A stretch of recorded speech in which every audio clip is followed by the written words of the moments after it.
Supercharge your compost with the cardboard box mushroom method that works while you relax. There's a quiet little secret circulating among master composters, something so simple and oddly satisfying that once you try it, you'll wonder why you ever wrestled with a pitchfork in the first place. It's the cardboard box mushroom trick, a no-turn compost accelerator that transforms kitchen scraps into rich, earthy humus with almost zero effort. And the shocker is that it all starts with something every gardener usually throws away: a plain brown cardboard box. If you're part of our Crop Corner community, you know we love methods that work smarter, not harder. This one does exactly that. It uses the natural power of mushrooms and their incredible underground network to break down compost faster than traditional piles, without ever turning it. Let's jump straight into how it works and why it's about to become your new favorite gardening hack. Understanding why cardboard and mushrooms make the perfect compost pair. Cardboard seems unimpressive at first glance, but when you break it down to its structure, it's basically compressed, processed plant fiber.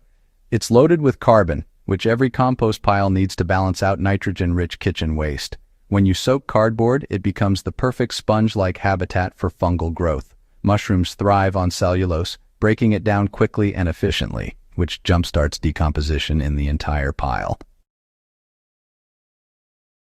While bacterial composting needs heaps of oxygen and regular turning to keep things active, fungal composting operates differently. Fungi don't need you to introduce air with pitchforks, because their mycelium naturally weaves through materials, creating tiny air channels and digesting waste from the inside out. Instead of you doing the hard work, the mushrooms do it for you.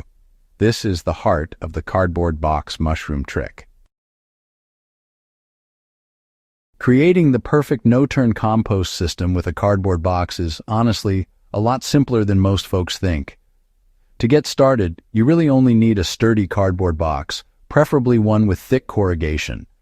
The box actually does a lot of jobs here.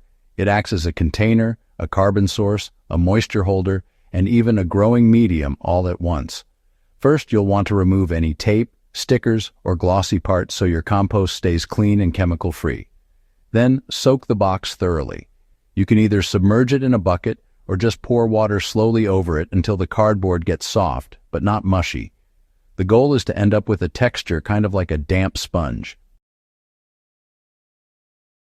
Once your box is ready, go ahead and place it directly on soil. This step is pretty important because it gives fungi and beneficial organisms a natural pathway to move up into the box.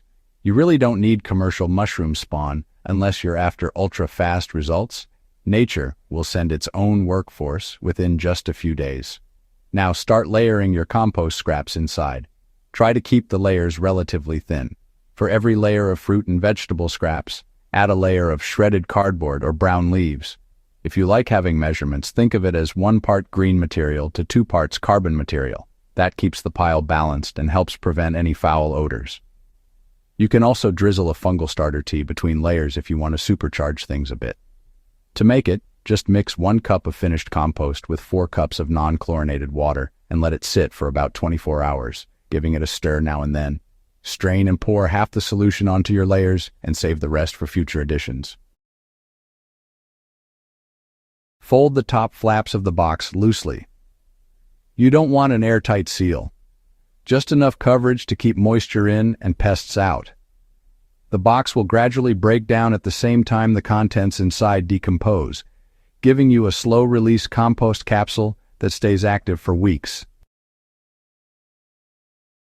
What makes this method so effective is the dominance of fungal activity. Fungi are champions at breaking down tough plant fibers like cardboard, dried leaves, and woody stems that bacteria struggle with. When fungi take the lead in a compost pile, the decomposition doesn't rely on constant turning for oxygen distribution.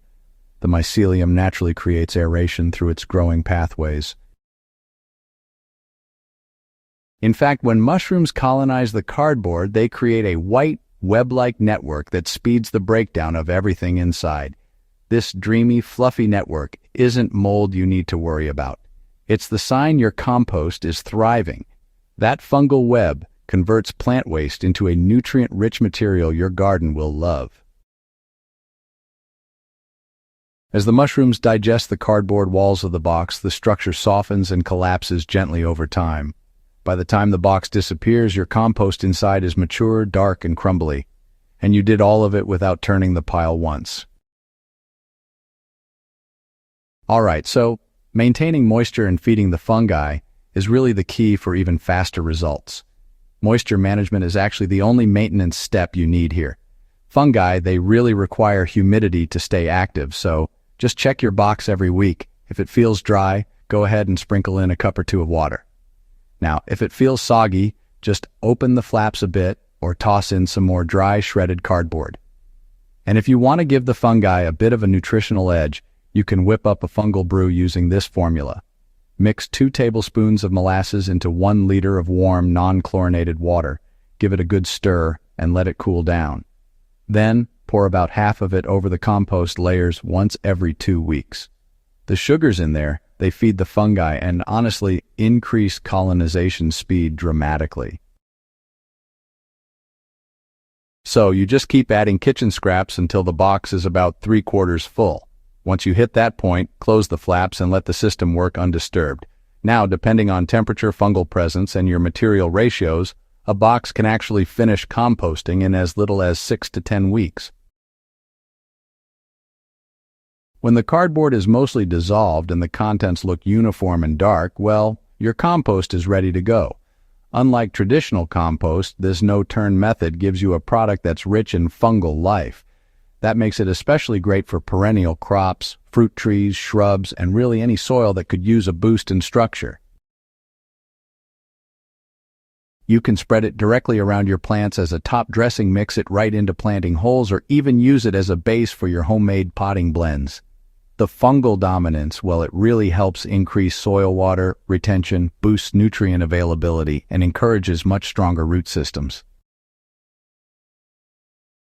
Some gardeners even bury the entire box, finished or not, at the base of new planting beds. The remaining cardboard becomes a slow-release carbon source in the soil, helping new beds establish healthy microbial communities. Why this method belongs in every gardener's routine. For Crop Corner viewers, this method is one of those rare techniques that's equally valuable to beginners and seasoned growers. You don't need special equipment, fancy ingredients, or constant monitoring. You're using waste materials you already have, channeling natural fungal power, and producing gorgeous living compost with a fraction of the effort.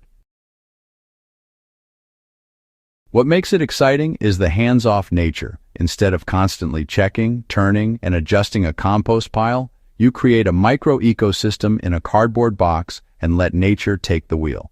It's clean, compact, efficient, and incredibly satisfying, especially when you peek inside and spot those first patches of white mycelium working their magic.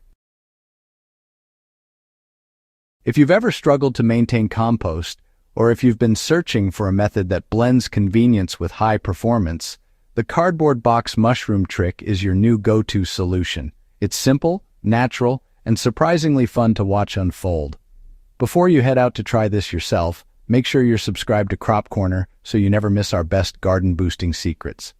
Share this guide with fellow gardeners and help them discover just how easy composting can be when mushrooms do the heavy lifting.